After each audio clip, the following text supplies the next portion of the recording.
네, 현수님도 어서 오시고요. 장마 전선이 다시 북상한다 그러죠? 네. 주말부터 비가 온다고 하는데 어제 날씨가 약간 다시 더워지는 것 같아서 지표가요. 한번 시켜주면 좋겠다 싶은데 주말에 서울은 지금 약간 흐립니다. 네, 언니님 자주 뵙겠습니다. 이창득님도 어서 오시고요. 10초 후에 시작하겠습니다.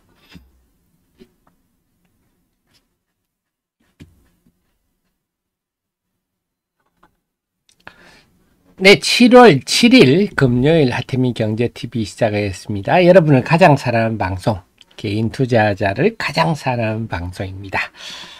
자, 어제 미국 시장은요, 좀 거시적인 측면에서 봐야 될 것 같아요. 종목들의 문제가 아니라 어떤 얘기냐 한다면요, 어제 나스닥 시장은 0.8% 하락했습니다. 근데 어제 개장 초반에 1% 이상 하락 출발하니까 다들 걱정을 많이 하시던데 그만큼 지금 우리 투자 심리가 좀 상당히 좀 불안해졌다 이런 의미인데요. 사실은 어제 미국 시장이 0.8%는 이거는 강세라고 해석할 수 있습니다. 왜 그러냐 하면 어제 고용 지표가 나왔는데요.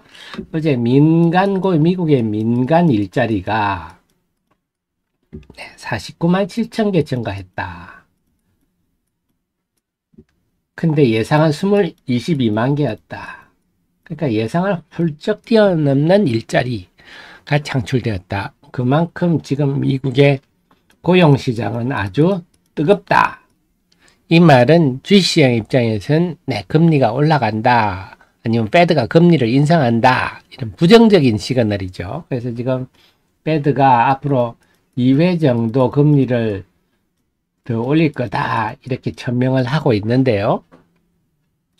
여기에 힘을 실어주는 그런 내용이라서 어제 1% 이상 하락 출발했는데 그래도 꾸준히 낙폭을 조금씩 줄여 0.8% 하락 마감했으니까 아래꼬리가 달렸습니다. 그래서 미국 시장은 강하다. 이게 또 어디서 나오냐면 무슨 한번 보십시오. 미국 증시가 지난 2월 초부터 3월 중순까지 한번 쭉 빠졌죠. 이 기간에 2월 초부터 3월 중순까지 본다면 2월 초부터 3월 중순까지 금리가 국채 금리가 올랐죠. 그래서 항상 주식 시장은 금리와 주가는 좀 역방향입니다. 금리가 올라가면 주가가 떨어지는데 지금 미국 증시에서 미국 시장 금리가 지난달 하순부터 쭉 올라가고 있죠. 금리 수준이 거의 지난 3월 초순 수준입니다. 지금은 2월 하순부터 6월 하순부터 지금 7월 지금까지 금리가 오르는 걸 보면 사실 나스닥 시장이 여기부터 이렇게 빠져야 되는데 그렇지 않고 지금 올라서 그래도 부둥부둥 하고 있다. 그만큼 증시가 지금 뜨겁다는 점이 보여주고 있습니다. 그렇군요. 그래서 지금 그런데 우리 입장에서 보면 이게 꼭 고무적인 것은 아니죠. 그렇게 되면 아무래도 저렇게 금리가 올라가면 환율 상승 요인으로 또 작용하죠.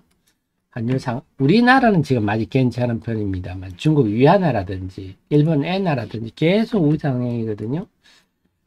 그래서 어쨌거나 어제 나스닥 증시, 미국 증시는 마이너스는 기록했지만 따지고 보면 이제 거시경제 지표에 비해서는 긍정적이다. 근데 그게 그렇다고 해서 우리 증시에 긍정적이다 이런 건 아닙니다. 그래서 지금 일단 채권금리 올라가는 거, 미국의 채권금리 올라가는 거는 좀 상당히 좀 부정적이다 이렇게 봐야 되겠고요. 그래서 이제는 또 하나가 어제 보면요, 홍콩 H지수 어제 크게 떨어져 3.4% 빠졌죠. 항생지수와 마찬가지입니다. 항생지수 같은 경우도 어제 3% 빠졌습니다. 그래서 이제는 좀 거시적인 걸 좀 보셔야 되는데 그동안에 우리가 좀 안 봤지만 어제 우리 증시가 빠진 것만 본다고 우리 아시아 증시를 최근에 우리가 별로 살필 필요가 없었는데 어제는 항생하고 H지수 빠졌어요. 이 빠진 배경이 골드만삭스가 중국의 농업은행하고 공상은행의 투자 의견을 다 뉴트럴해서 셀러, 또 다 셀러 의견을 내버렸어요. 바이에서 셀러 이렇게 다 바뀌어버렸어요. 그러니까 중국 은행주들이 크게 빠졌습니다.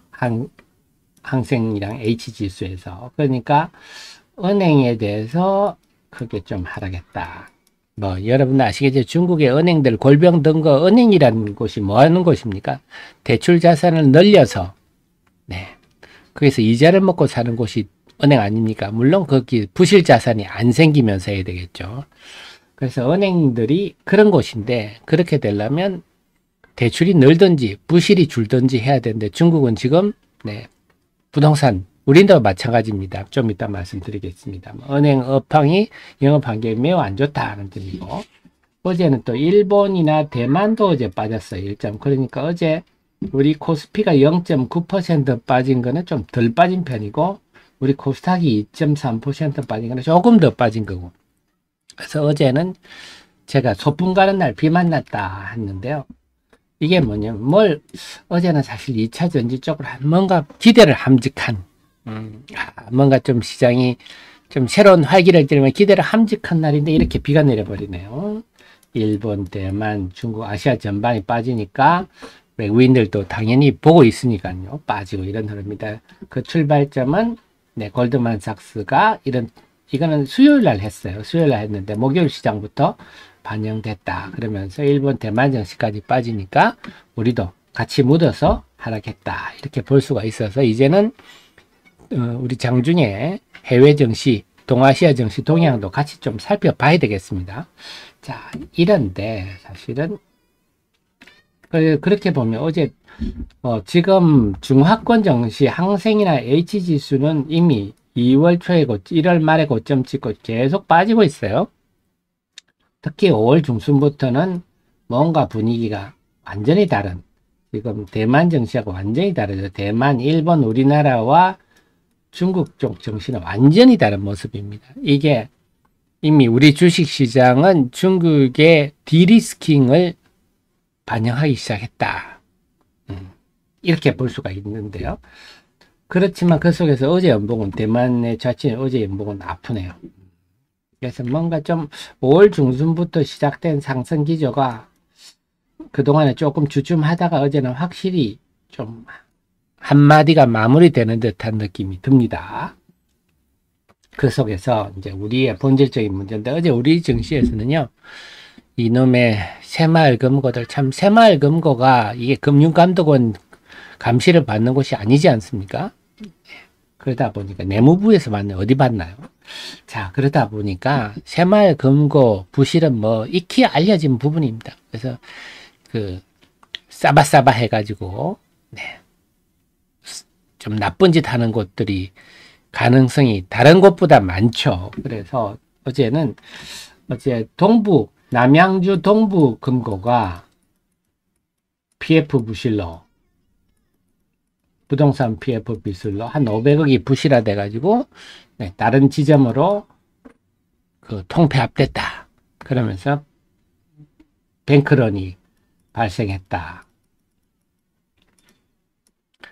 이러면서 이제 이게 여기서 끝나는 게 아니라 그래서 어제 새마을금고가 주식 펀드들 다 환매를 했다. 이런 후문들이 루머들이 돌았어요. 아마 공매도 세력들이 퍼뜨렸겠죠. 공매도 세력들이 좋은 환경입니다. 어쨌거나 새마을금고는 사실이 아니다 했는데 시장에서는 주식 환매를 지시했다 하는데 아니다라고 했지만 사모펀드 어제 많이 팔았죠. 투신도 어제 많이 팔았죠. 연기금리 많이 팔았죠. 새마을금고가 제가 보더라도 환매는 안 했을 것 같아요. 안 했을 것 같지만 야 분위기가 이런데 일단 좀 현금화 좀 해. 매수는 좀 자제해. 이랬던 거 아니겠습니까? 사람 심리가 사모펀드나 투신이나 연기금이 지금 분위기가 좀 안 좋은데 매수는 좀 자제해. 매도하는 건 좀 서둘러. 이렇게 했겠죠. 그래서 어제 사모펀드, 투신, 연기금이 많이 팔았죠. 그러니까 코스닥 시장이 아무래도 개인 비중이 더 높다 보니까 더 영향을 받습니다. 금융투자도 보면 연이틀 많이 파는데 요거는 프로그램 영향인가 봐. 어쨌거나 지금 어제는 그런 일이 있다. 근데 사실은 여기서 우리가 걱정해야 하는 게 이 부동산 PF라는 게 참 걱정입니다. 부동산 PF라는 게 이미 부동산 PF가 작년 말에 문제를 한번 일으켰죠.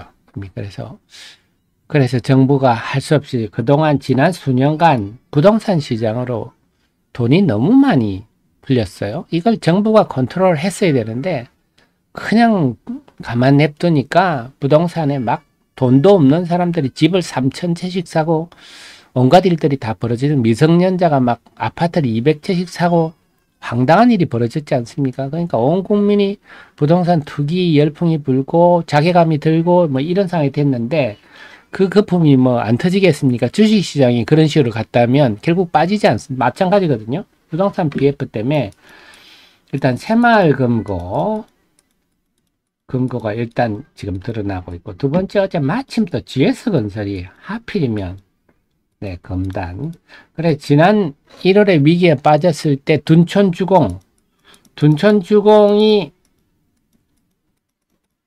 분양이 안 되면 큰 또 금융위기가 올 수 있기 때문에 할 수 없이 정부가 또 법을 바꿔 규정을 바꿔가면서 지원을 했지 않습니까? 둔촌주공 또 조합원들은 덕받죠. 어쨌거나 지금 이런 상황이니까 GS건설의 검단 또 이것까지 겹치니까 GS건설 주가도 떨어졌지만 이제는 다시 부동산 PF들이 문제가 생기네요. GS건설도 저렇게 되니까 부동산 PF 연장이 또 문제가 되는 겁니다. 그래서 지금은 사실 근데 부동산 PF가 워낙 수년 전부터 이미 피가 썩었기 때문에 이게 어디서 문제를 불러킬지 모르는데 지금은 제발 좀 큰 문제 없이 넘어가기를 바랄 수밖에 없는 상황인데 어제 또 등장했다 하는 겁니다. 그런데 이게 지금 어떻게 할 수가 없어요. 이미 몇 년 전부터 벌어온 일이다 보니까. 그래서 주식시장의 입장에서는 참 지금 딱히 대책을 세울 수 없는 일이 좀 벌어지고 있다. 그래서 우리는 지금 어제 증시에서 보여준 거는 해외 요인도 이제 좀 살펴야 돼요. 미국 채권금리도 좀 봐야 되겠고요. 일본이나 대만 증시 흐름, 홍콩 항생지수 흐름 이런 것도 우리가 좀 이제부터 살펴야 되겠고, 네, 그 다음에 이 부동산 PF 문제가 우리 시장에 어떤 영향을 미치는지 어제 당장은 기관들이 코스닥 시장에서 매도하는 이런 현상이 나타났습니다. 어제 금융투자는 제가 잘 못해 이거는 코스피에 해당되는 내용입니다. 수정을 할게요. 자, 그래서 당장은 우리 기관들이 매수를 줄이고 매도를 서두르면서 순매도로 나타났다는 점입니다. 네, 그래서 그냥 은행주들도 당연히 빠지겠죠. 은행주들은 지금 부동산 PF가 다시 부각됐는 데다가 중국의 은행들에 대해서 골드만삭스가 투자 의견을 하향하니까 은행주들 빠지는데 은행주들도 업황이 나쁜 건 마찬가지 말씀드렸듯이 일단 대출을 늘려야 되는데 지금 대출이 늘어날 상황도 아니고 네, 은행도 대출을 하고 싶어 하지 않고 이런 상황이죠. 대출 자산이 정체되는 데다가 네, 부실은 늘죠, 지금.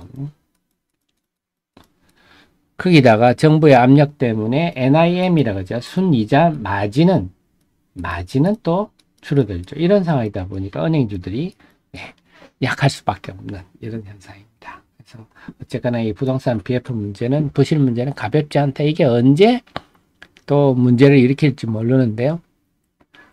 작년 말 올 초에 한번 좀 심각했었는데 지금은 당장 뭐 심각한 건 없지만 어쨌거나 이 뱅크런의 문제가 터지고 BF 때문에 그러니까 새롭게 또 새로운 방향으로 문제가 되고 있다. 참. 하필이면 이게 또 어제 터졌네요. 그래서 어제는 2차 전지가 여기서 한 걸음만 좀 더 내디면 되는데 이게 또 안 되네요. 어제 한 걸음만 더 그제 뭔가 또 반전의 계기를 마련해서 네, 계속 말씀드리지만 지금 우리나라는 참 그래도 역사적으로 너무 5,000년 역사 중에 가장 화려한 시기 아닙니까? 우리나라가. 네, 우리 2030 세대들이 너무 잘해 주셔가지고 우리나라의 국격 지금 최근에 어제는 영국 하이드파크 그래서 블랙핑크가 공연을 했습니다. 참 영국이 이런 거 참 안 해주는 나라죠. 근데 하이드파크에서 우리 블랙핑크가 공연을 했다. 블랙핑크는 다 한글로 노래 부르지 않습니까? 네, 참 우리나라가 수천 년 내에 이런 멋진 나라가 됐는데 말이죠. 그래서 지금 자동차도 수출이 좋고요. 특히 자동차가 수출이 좋은 편인데, 그래서 지금 2차 전지도 당연히 괜찮았습니다. 6월에. 그래서 2차 전지, 그리고 또 말씀드렸죠. 미국도 테슬라, 리비안, 다 네, 깜짝 실적이 지금 깜짝 판매가 나타나고 있어서 2차 전지가 지금 고개를 들어도 누가 뭐라고 그럴 수 없는 상황이고, 특히 한 3개월 조정 받았으니까 가도 되는 상황인데, 어제 한번 가보려고 소풍을 나섰는데 비를 쫄딱 맞아버린 거죠. 참 아쉽네. 어제는 참 아쉬웠습니다. 그래서 어제는 보셨다시피 아시아 시장도 나쁘고, 네, GS건설 문제까지 터지고, 거기다가 네, 금고, 새마을금고에 뱅크랭까지 발생하고 이러다 보니까 시장이 될 수가 없어서 어제 코스닥지수가 참 아팠죠. 원봉이 참 아팠습니다. 그래서 요 상처가 좀 예리하다. 그래서 지금 좀 우리가 결론적으로 지금은 한 발 물러서서 지켜보고 좀 어수선하지 않습니까? 지금 GS건설도. 근데 지금 시장을 보면요. 사실은 좀 우리가 GS건설은 GS건설이다 치고 한번 보겠습니다. 자, GS건설이, 근데 GS건설 경영진들은 정말 좀 책임을 져야 됩니다. 왜냐하면 몇 년 전에 또 해외 건설에서 막 대빵 코피가 터져가 주가 폭락 사태가 있었거든요. 제가 볼 때는 경영진이 문제가 있다고 봅니다. 어쨌거나 GS건설이 GS건설만의 문제는 아니다. 이거는 부동산의 PF 문제다. 이걸 인식을 하신대. 근데 GS건설도 그렇지만 제가 지난번에 말씀드렸잖아요. 제가 어디에 해놨더라?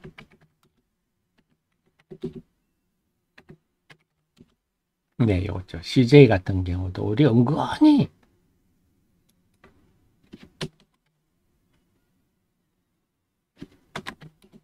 CJ 같은 경우도 은근히 지금 대기업, 간판 기업이 이렇게 빠졌죠. CJ, CGV는 뭐 대규모 유상증자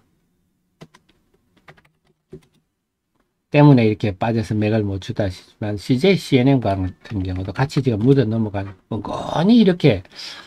그 다음에 뭐 롯데도 마찬가지, 롯데쇼핑 이런 것도 은근히 지금 소리 소문 없이 침몰하고 있는 대형주들이 꽤 많거든요. 롯데주도. 네, 그죠. 그래서 이거는 뭐 코스닥에 잡주나 이런 일이 생길까 싶었는데 오히려 지금 은근히 대형주들이 스튜디오 드래곤도 그렇죠.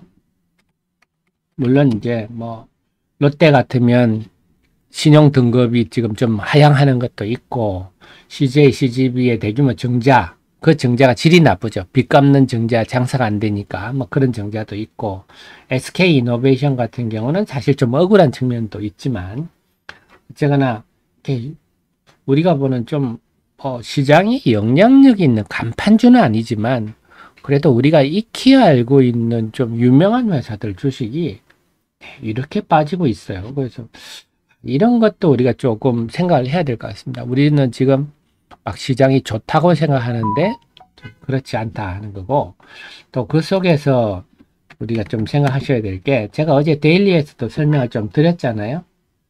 지금의 그 AI 관련주는 기대갑니다. 물론 기대는 충분히 해볼만 하지만 기대갑니다. 그래서 그 기대감이 사그라지면 쭉 밀릴 수가 있다. 어제 그래서 롯데 같은 거 쭉 밀려버렸죠. 자, 제가 여기 드리고 싶은 말씀은, 네, 우리 라떼는 말이야, 세대는 꼭 아셔야 될 게 시대가 변했다. 지금은 2030 세대들이 주식을 주도하고 있기 때문에 네, 변동성이 매우 크다. 그래서 2차 전지가 2월, 3월만 하도 하늘 뭐 모르고 계속 올라갈 것만 같은데 그 이후로 이렇게 쭉 조정받았듯이 이런 쪽도 마찬가지다. 쭉 조정받을 수 있다. 그래서 뭐냐, 매도를 잘 해야 된다는 겁니다. 사실 우리 나타낸 말 세대들은 참 매도 잘 못하거든요. 근데 이제는 그러면 안 된다. 그러면 죽는다. 이렇게 되는 겁니다. 주식시장에. 변동성이, 그래서 최근에도 제가 그런 게 있었는데요. 이건 참 슬픈 얘기인데, 저는 뭐, 한 번 식사한 분이 있는데요. 요런 종목 가지고, 이 한 방에, 평생의 재산을 다 날리고 연락 두절된 분이 있어요.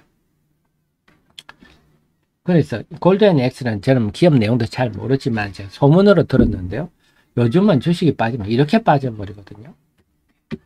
그래서 어제도 또 그런 일이 또 하나 있었어요. 그래서 뭐 지금 지난번에 뭐 8종 막 한가 사태 아니더라도 요즘은 지금 30% 아닙니까? 눈 깜짝할 새 엄청난 손실을 볼 수 있는 게 지금의 주식시장이다.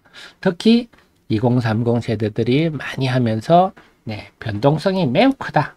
그래서 미국도 그렇고요. 우리도 그렇고 밈 주식에 가서 성부 내고 막 이런 굉장히 투기성이 강하거든요. 그래서 어제 특히 예를 들면 제가 이미 어제 데일리에서 이미 경고를 해드렸잖아요.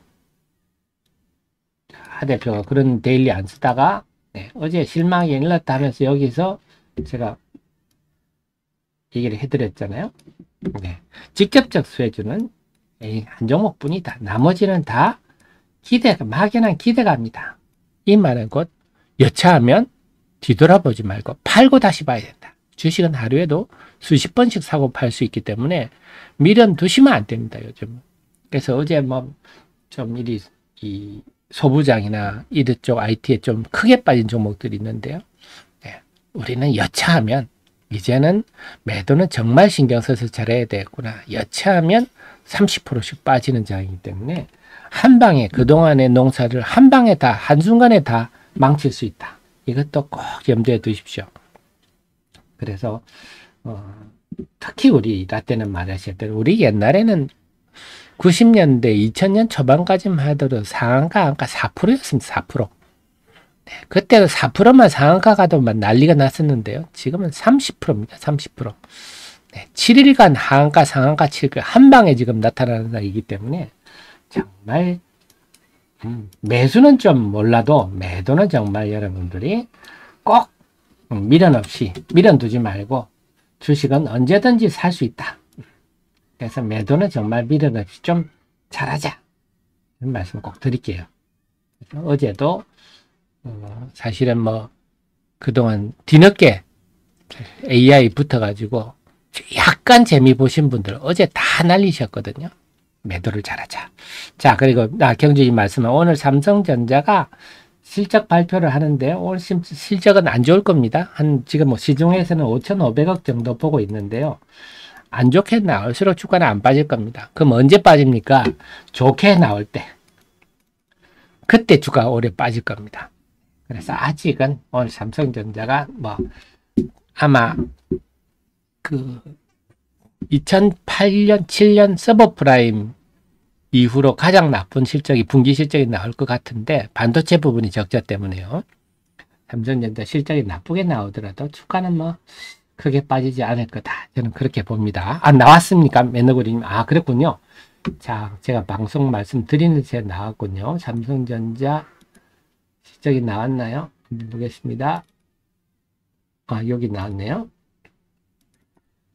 이제 볼게요. 어닝시 삼성전자 영업이익 6,400억. 작년 동기 대비 95% 줄었지만 작년 2분기에 28조인가요? 작년 2분기에 14조 났는데 6,400원 96% 줄었지만 주가는 크게 밀리지 않을 것 같습니다. 그렇군요. 고맙습니다.